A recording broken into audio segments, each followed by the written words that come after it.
You're listening to the Reversing Climate Change podcast by the team at Nori, the carbon removal marketplace. This is a show about the innovators and entrepreneurs developing solutions to climate change. Hello and welcome to the Reversing Climate Change podcast. I'm Ross Kenyon. I'm the creative editor at Nori's carbon removal marketplace. Today I have with me a colleague of mine, Radhika Mulgavkar. Hey, Radhika. Hey, Ross. Thanks for having me. My first time on. I'm pretty excited. I know, your first time on. We're starting at pretty high up here with prestige, though, because Mark Bittman, I don't want to make you blush too much, Mark. Maybe you're a bit more humble than I'm framing you here.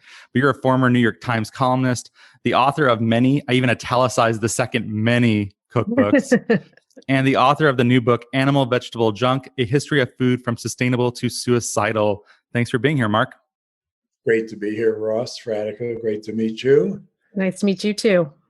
Indeed. So why this book and why now? And that's a deceptively simple question, I think.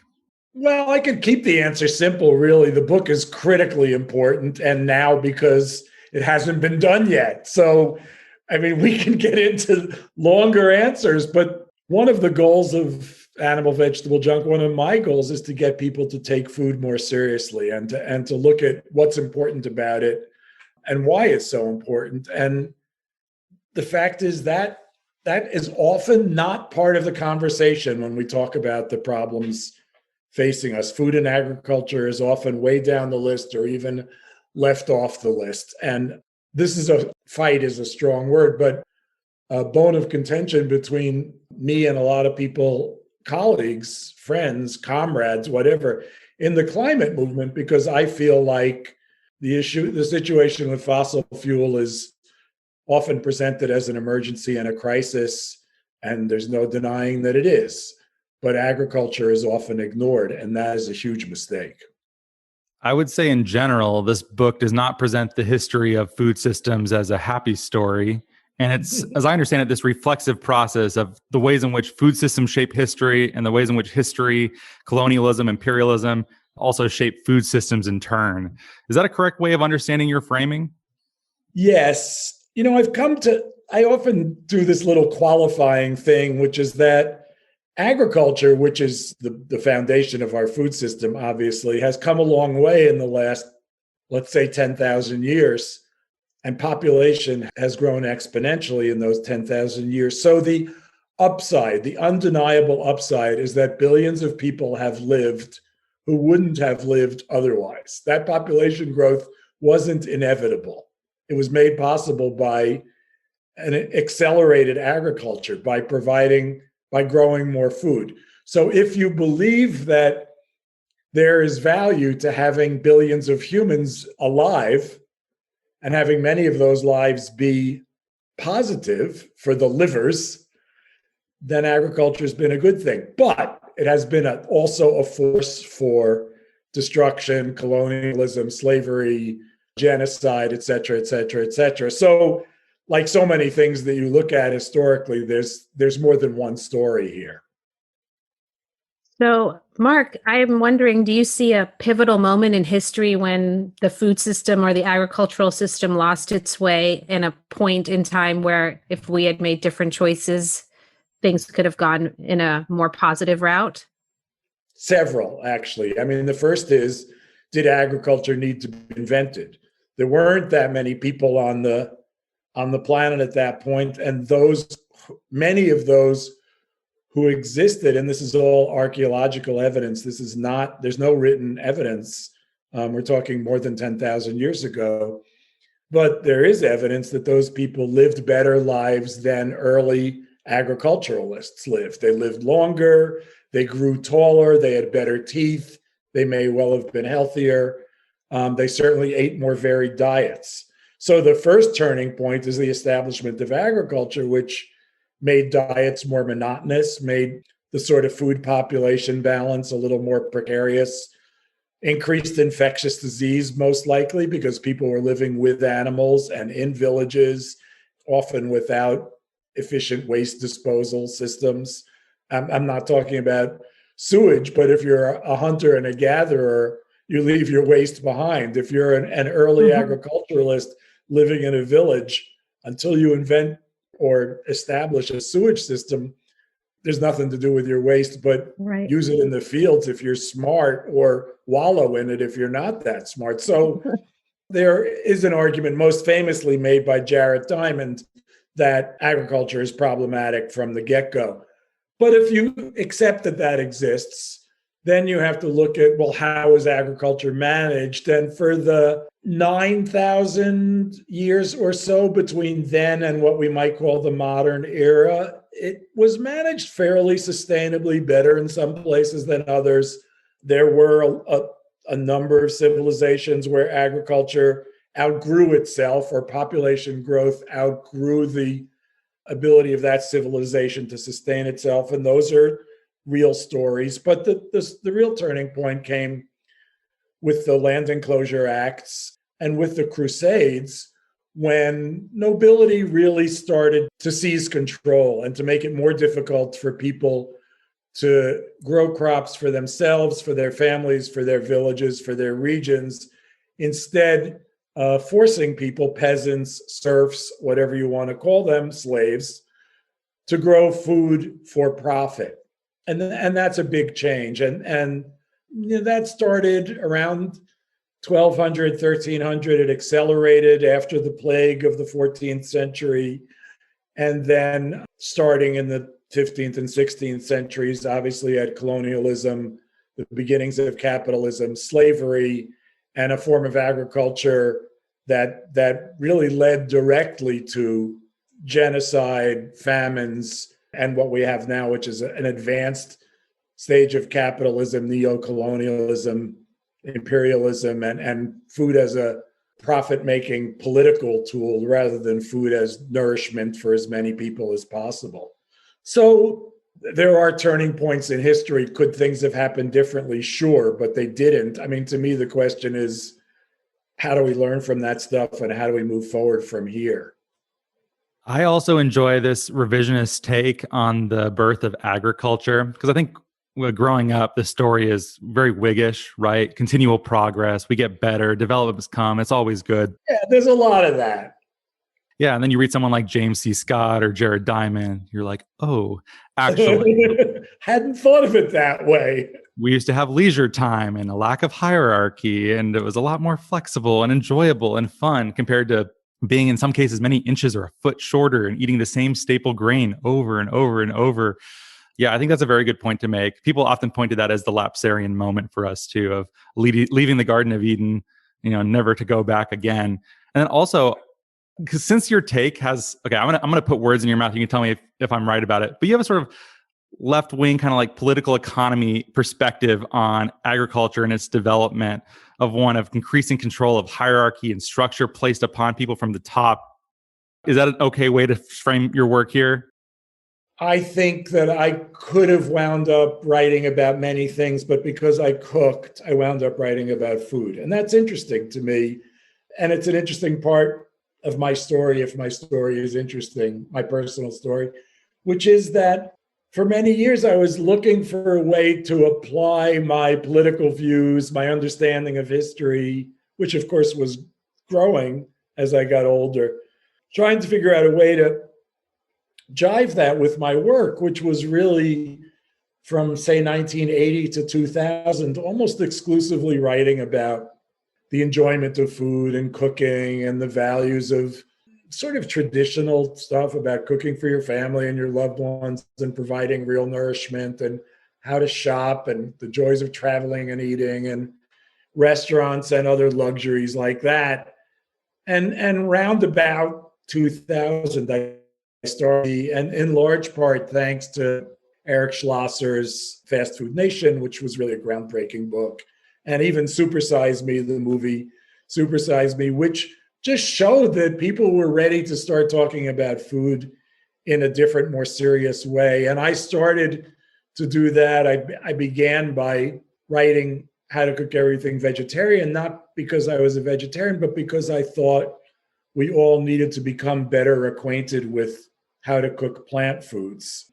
And that led to me thinking more about farms and eventually nutrition. And then 6 years after that, I started to write about factory farms and industrial production of animals, in particular but also the kind of intersection between animal overproduction, overconsumption, public health, and the contribution of farming to climate change. And those are all intricately tied together. And people were not, this was say 2007, people were not seeing this at that time. And since then, it's become easier and easier for me to make these connections. I had an opinion column in the Times largely about food, but also about climate, justice, labor, all things that I feel that are associated with food. And I did that for a few years, and then I left in order to write Animal Vegetable Junk, which here we are. When I think about the genre of, or books like this, you could say grand histories, anything that's covering, wide swaths of human history, there's a risk of oversimplifying or having one perspective or one axe to grind that gets progressively sharpened as it goes. And I think of some of the books that, they're often enjoyable books to read. I remember getting really into the Will Durant's grand histories as a younger person, his history of philosophy. That when I was a kid too. Yeah. They're amazing, but there's also a risk that you're trying to fit everything into like your version of history, your vision of it. Did you struggle with this in composing this book? Well, I did. And I think this book, for once, I think I published a book that was published at the right moment, or not for once, because How to Cook Everything was that too. A lot of stuff I've done, my timing has been wrong, but here I think it's right. I thought a lot about what you're saying, and I really expected reviews and reviewers to say you're trying too hard to fit square pegs in round holes here, and no one's really said it. And I think one indication, literally no one has said it. I got kind of like a mediocre review from the Wall Street Journal, but what do you expect from the Wall Street Journal, really? But one thing that's funny is that in the middle of the book, I thought, in the middle of writing it, I thought, am I hammering too hard on class struggle, to use a shorthand? Am I hammering too hard on the relationship between agriculture and race? Am I hammering too hard on the privileged position of conquering superior genocidal position of Northern Europeans, especially from Great Britain? By the time I finished the book, I thought, did I pay enough attention to that stuff? So somewhere, like in the middle of the book, I was like, no one's talking about race. And here I am like writing about race all the time. And by the time I finished the book, people were talking about race. So that's why I say the timing, I think, has been good. If I published it 2 years ago, I think I'd be getting race baited. I think there'd be a lot of, why are you bashing Western civilization? And now I think those things are much more, Western civilization bashing is much more common.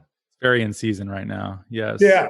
Which, great. The pendulum will swing the other way. Obviously, not everything that's happened in the last 500 years is terrible.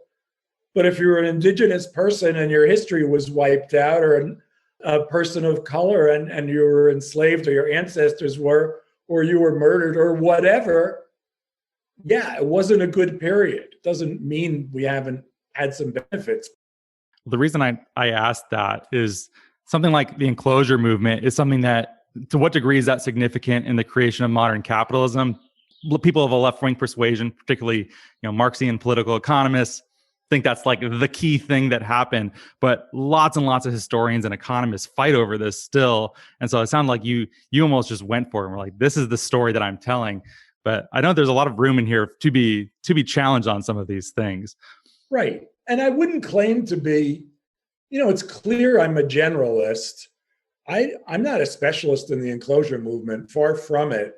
But I understand arguments about the commons, and I understand what the seizure of power by the nobility meant in the Middle Ages. And you can see a line of, you can track how things changed with agriculture and civilization and capitalism and colonialism, trade, mercantilism, and so on. They all track pretty much this at the same time in the same way.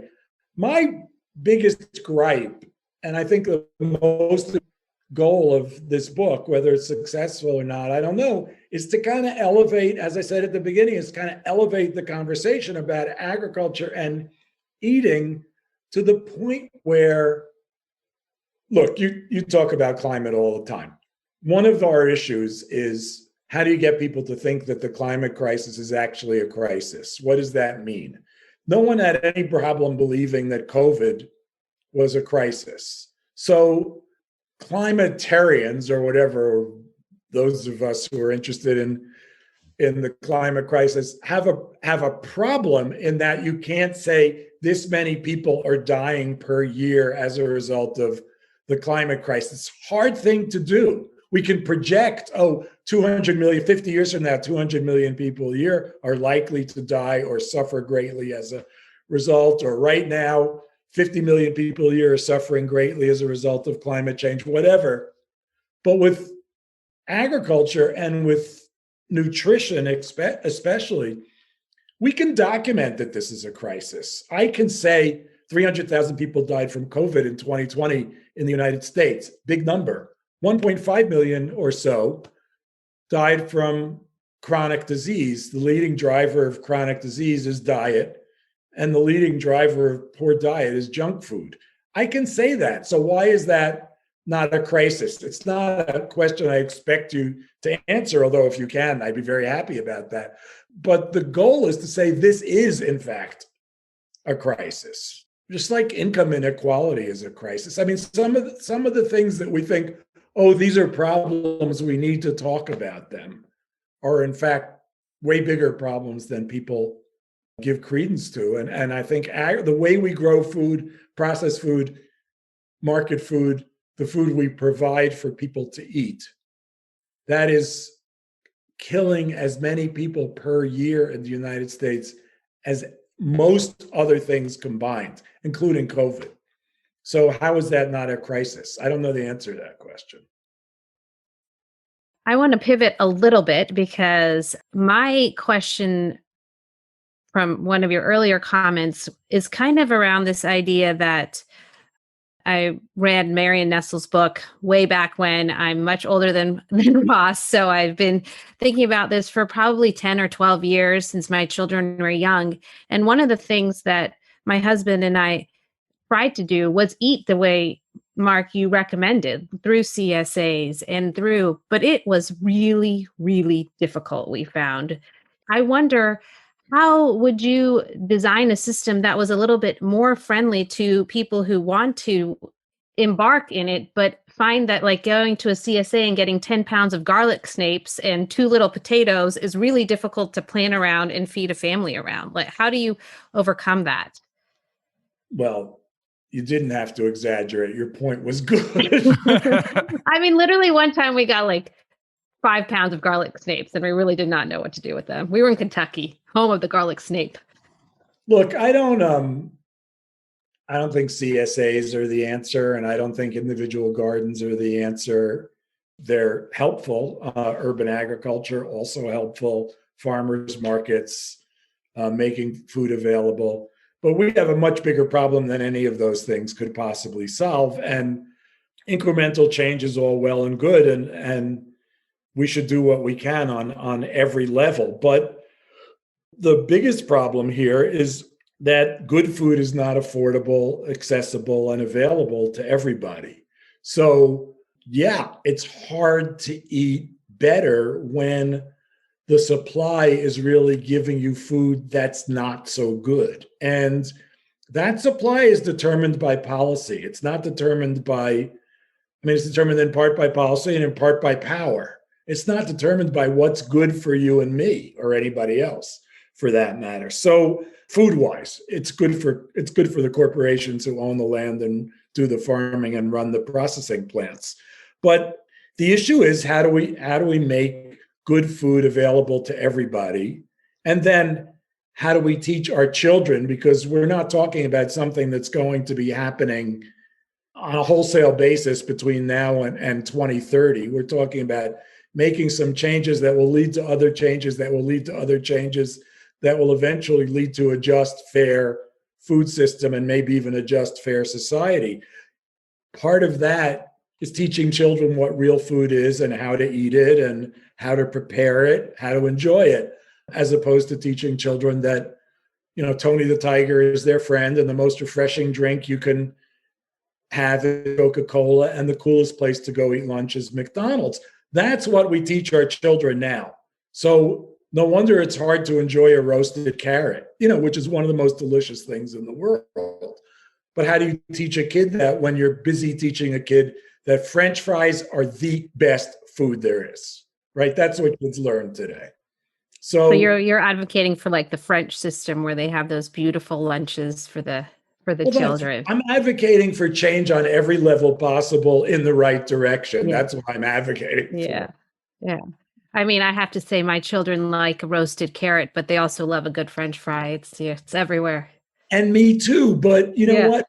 In terms of this conversation, your children are over the hill. I'm not saying their lives are over. I'm not saying they're doomed. Yeah. I'm saying their food education was less than ideal.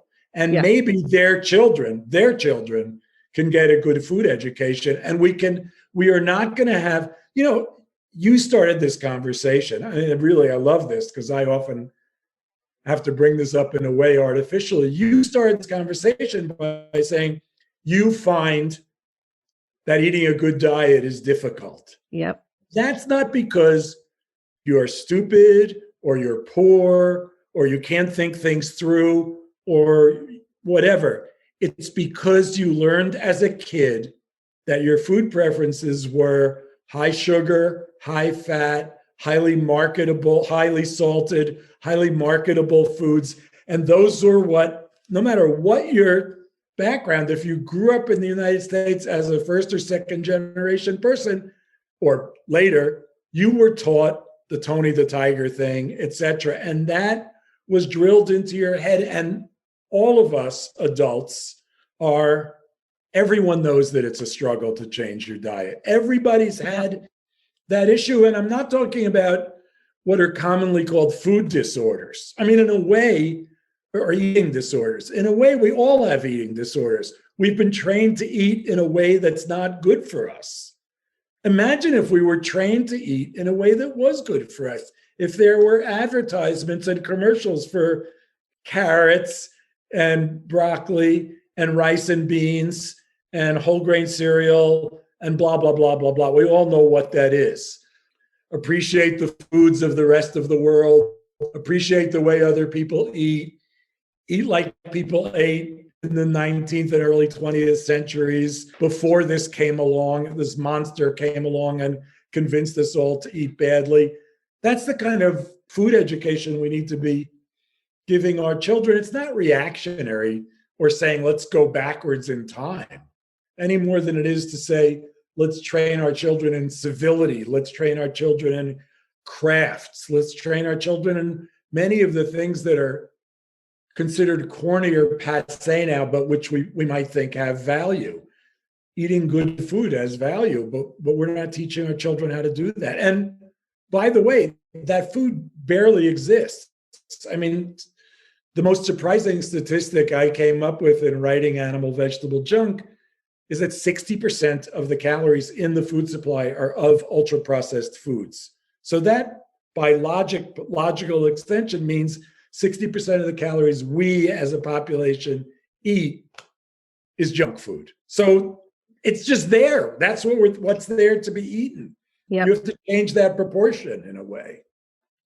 Yeah. So I guess that maybe leads to the next question I had, which is, what does removing subsidies do to the food system, and how would that impact these folks who do market ultra-processed food? And let's say that you were in the Biden administration and you could say, I'm getting rid of this one subsidy. What do you think the subsidy should be, and what impact would it have on, I think on the American food public? Okay, two questions there, though. Two questions, yep.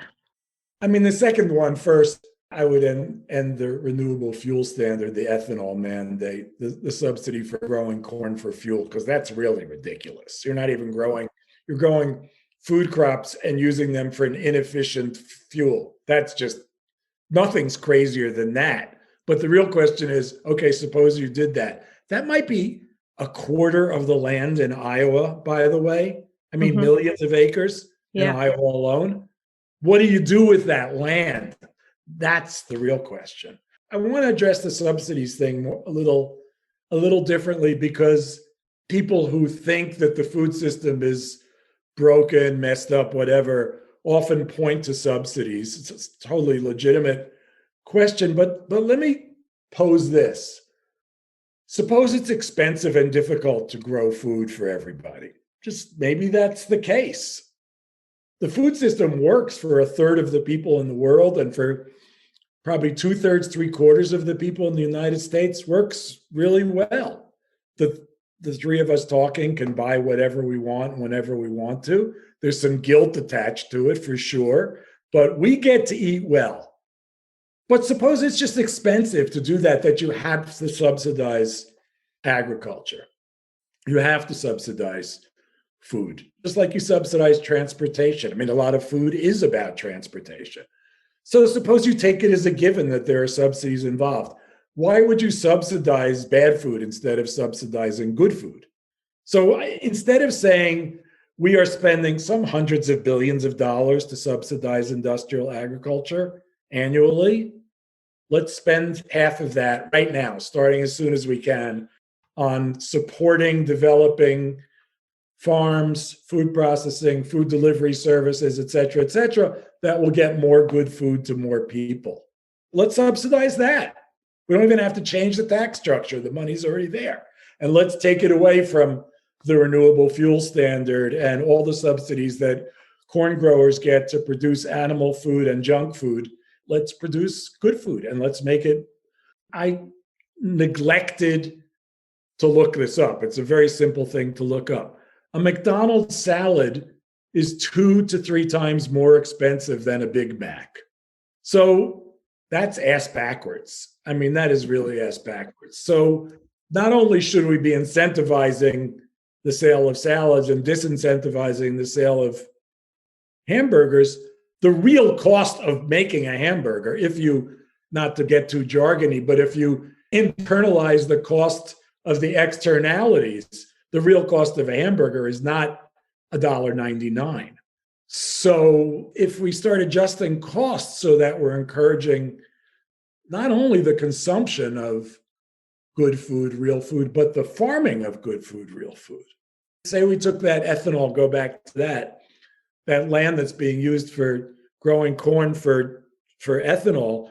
Suppose the federal government magically took that land back and distributed it among, I mean, my priorities, I'm not the czar, but to me, if you're looking at what's fair, my priorities would be indigenous people and women who were both completely shut out of the land giveaways of the 19th century, Black people too, of course. You took that land and said, these are the standards for farming this land. It's not going to be farmed in monoculture, industrially, All we ask is that you produce real food, distribute that millions and millions of acres to thousands or millions of people who wanted to farm good food. That's a big change. I don't foresee it happening, but I could advocate for it. Well, Ross and I get the whole idea of, externalities not being reflected in the price, carbon and all. Yeah. But it's exactly the same situation. And a lot of the externalities of the food system are climate related, but there are also public health costs, land costs, labor costs, weird externalities like agricultural workers, retail workers, et cetera, who are receiving SNAP benefits, food stamps, which means that we taxpayers are effectively subsidizing Walmart, anyone who runs a big farm and uses immigrant labor, and so on, because taxpayers are paying for those food subsidies. So if you're paying people $9 an hour or less, then they need food stamps. If you were paying them $15 an hour or more, you would actually be saving taxpayer money. So that gets very complicated. The particular way in which this question was framed is intriguing to me. And I also have a bias towards how much can we do with removing bad policy rather than adding an additional layer on top of the bad policy to try to amend it somewhat. Part of the reason why I see this tension here is that if you spoke to someone who really likes capitalism, someone who's a libertarian in orientation, they would probably look at the food system and say, this isn't capitalist, this isn't free market. There's so many distorting things happening in here. And maybe like Joel Salatin's a great example too, ecologically quite sophisticated farmer, also maybe the most free market farmer I've at least ever met. And the modal farm might look closer to Joel's polyface in Virginia than it would to some economy of scale maximizing 10,000 row crop kind of thing. Do you think that there is room to work together on that, or do you think I'm way out to lunch? Well, I mean, I agree. This is not free market capitalism, but I don't think that means that I would not agree that means we want to move in the direction of free market capitalism. I think one of the things we've observed through history, we've learned through history, I think that we can see a way for humans to work cooperatively. Now, obviously that's controversial. Not everybody agrees with that, but we're talking about what I think. And lucky for me, I think we see a way that we could never see before, that during the 17th, 18th, 19th, early 20th centuries, there were fantasies, there were projections that we might get to this place. We are at a place where we could act cooperatively, and I don't think that means we try to go to free market capitalism and hope things work out. I think we have to engineer that, and I think you're right. We have to get rid of bad regulations, but I think we have to gradually institute good regulations and support those farms that, there's a farm in California called Full Belly. It's northeast of San Francisco in a little valley called Capay, and it's 500 acres. I wrote about it a little in the book. It's 500 acres. It's cooperatively run. The workers are treated. It ticks every single box. You name it, they do it right, and on purpose. I mean, that's their goal. And I thought, if there were 10,000 farms like Full Belly, that would make a big difference in the food system. I mean, it couldn't be much fewer than 10,000. 5,000 would be okay. 1,000 would be interesting, but 10,000 would be a big deal. And there's probably like 6 or 12. So we haven't invested in alternative ways of doing farming. If people say there's no alternative but to do things the way that we're doing now, I just can't accept that, because we've invested all of that, not all of our energy, but we've invested most of our federal energy, support, regulations, innovation, research and development into industrial farming. We've given very little support to how to do things in a way that damages the land, yes, less, respects other species more, pays attention to farmers and eaters who are sort of second and third in line after profits. How do we produce food that's sort of maximum good for the maximum number kind of thing? That's a much different question than how do we produce food that makes us the most money? Another seminal book besides Marion Nestle's book that we read was Omnivore's Dilemma back in the day. And obviously one of his theses was sort of big organic was the letter, but not the spirit of what organic was meant to be. And it makes me think of what's currently happening as the Biden administration rolls out his climate agenda. And there's a lot of interest in regenerative agriculture.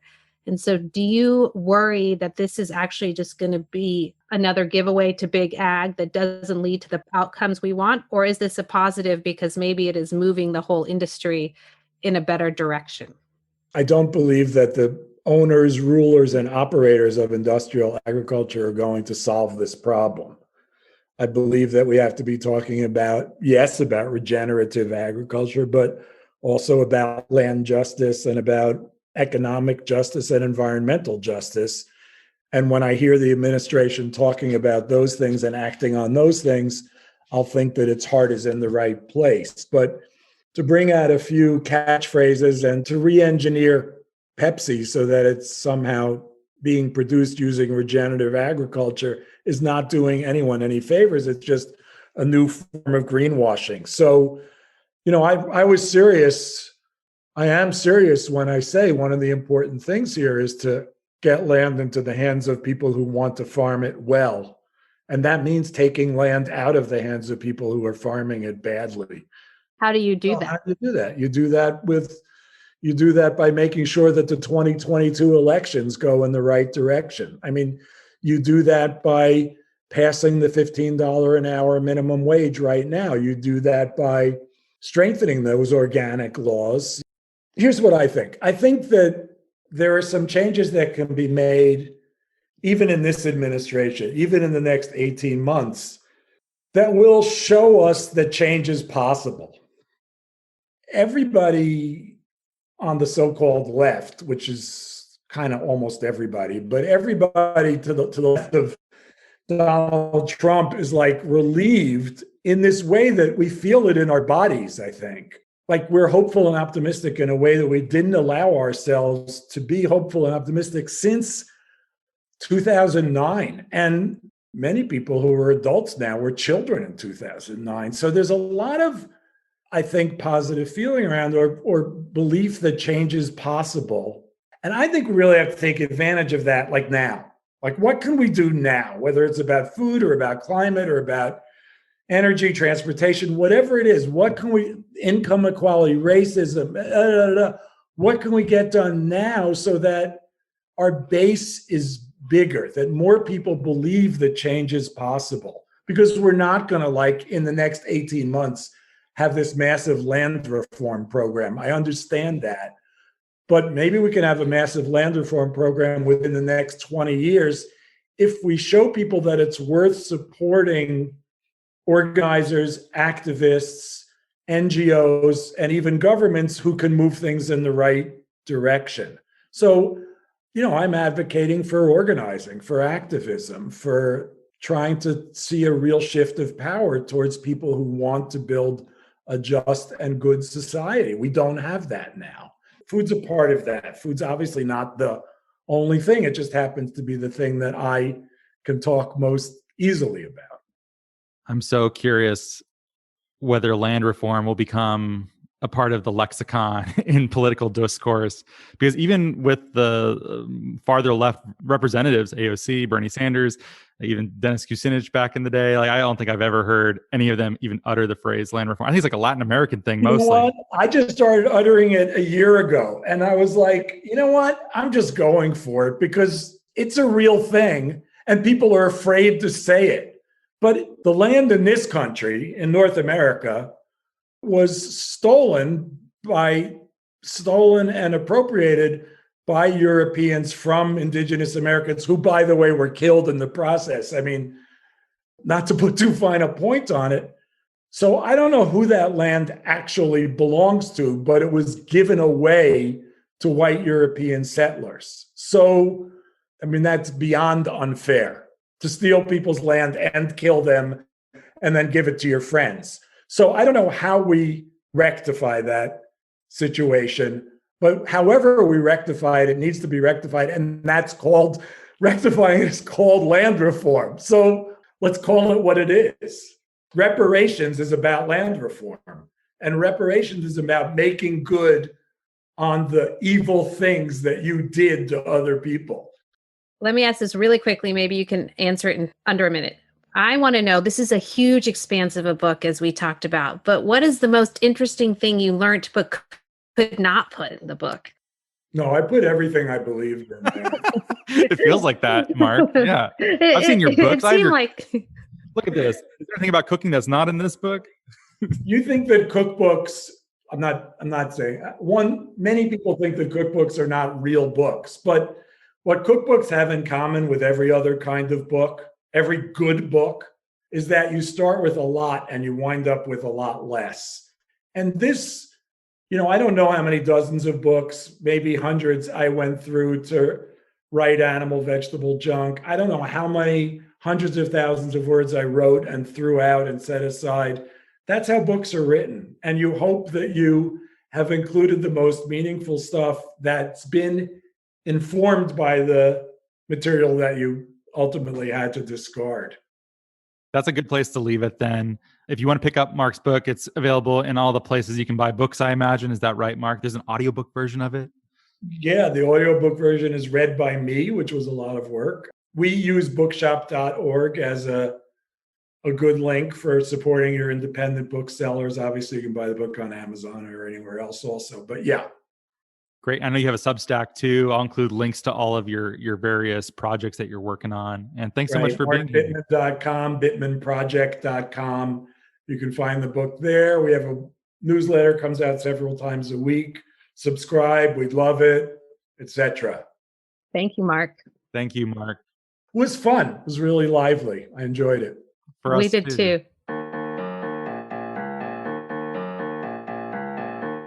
Well, thank you so much for listening. If you like the show, please rate and review it in Apple Podcasts and/or Stitcher. It really helps us a lot to get this content to a wider audience. If you think what we're doing is useful, interesting, fun, hopefully all three, we'd certainly appreciate your rating and review. You can keep up with Nori at nori.com, where there is a newsletter. That's nori.com/subscribe. There's podcasts. There's a whole bunch else. Or you can send us an email at podcast@nori.com. We are also now on Patreon at patreon.com/NoriPodcasts if you'd like more content, engagement, and community. And thank you so much for your support.